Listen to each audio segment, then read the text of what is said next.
Finding a job can be grueling, especially for those with a medical history.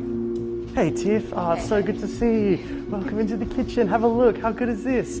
One of the first jobs I tried applying for when I was 17, which was actual carpentry. Yeah, he was going to take me on, but he couldn't because of all the back scans, and yeah, I wouldn't go far in the industries. Now put it in here and just place it on there for me. Place it on there. Tiffany, who suffers from scoliosis, was recently accepted into a training program run by a charity which helps vulnerable people develop hospitality skills. Yeah, it's just really good having a good support network there. Before that, she was unemployed for 3 years. The latest figures show Australia's unemployment rate went up to 3.8% in March. 6,600 jobs were lost, while almost 21,000 people joined the jobless queue. And the number of people currently working or actively looking for work has fallen. Despite the pullback in jobs this month, it did follow a very strong number in February, and the unemployment rate remains very low. But it's getting harder to find work, according to the latest research from the Reserve Bank, which considered a wide range of measures. And separately, payroll data from business bookkeeping firm Xero shows there have been more job losses in customer-facing roles over the past year.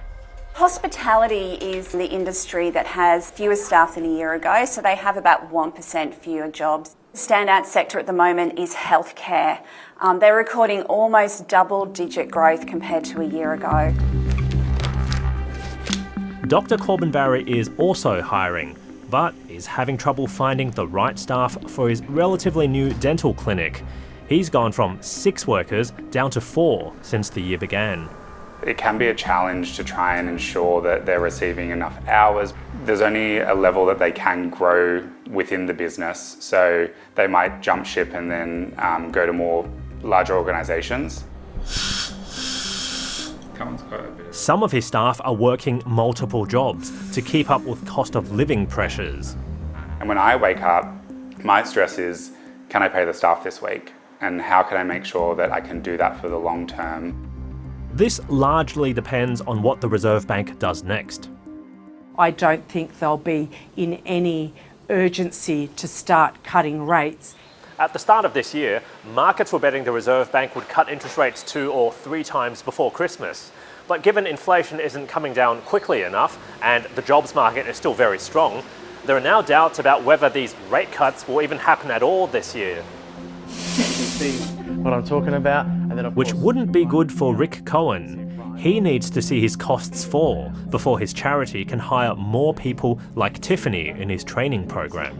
There is a huge demand for programs like ours for people in need, and there is certainly not enough spaces in our program or similar programs to meet the need of the community. With Tiffany's 6-month contract ending soon, she'll have to find work elsewhere. I don't want to leave too. It's kind of intimidating, like going into something new. A lot of uncertainty ahead for the jobs market.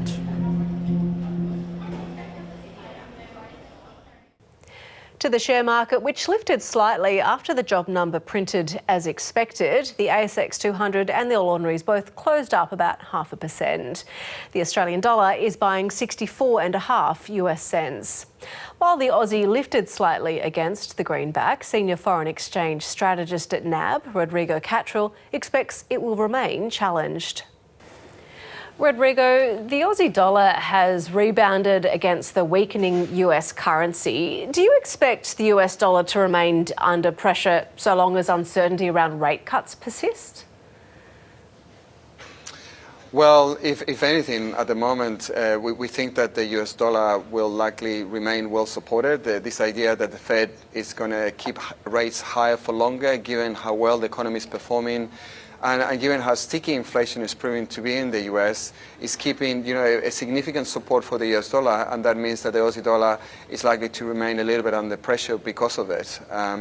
But overall, we expect that scenario to start changing towards the second half of the year as the data will allow the Fed to start considering rate cuts. Today we had job numbers out. They were broadly in line with market expectations. The labour market is a key indicator for the Reserve Bank. How will today's numbers play into their next meeting in a couple of weeks?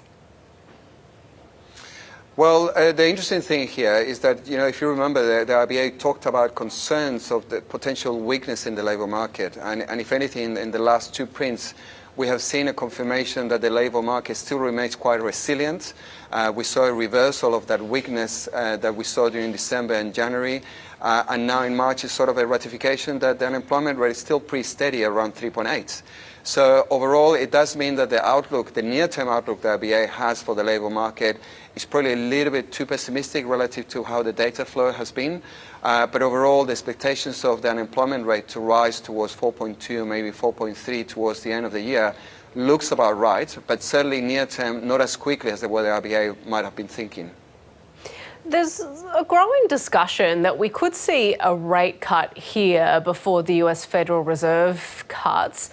What's your view on that, and does it really matter? Oh, it will matter for the currency, certainly. Now, what it does matter as well is not so much when the central bank begins cutting, but how much they will cut by. And I think that that's a big distinction. When it comes to the Fed, we still expect the Fed to begin an easing cycle maybe around September this year.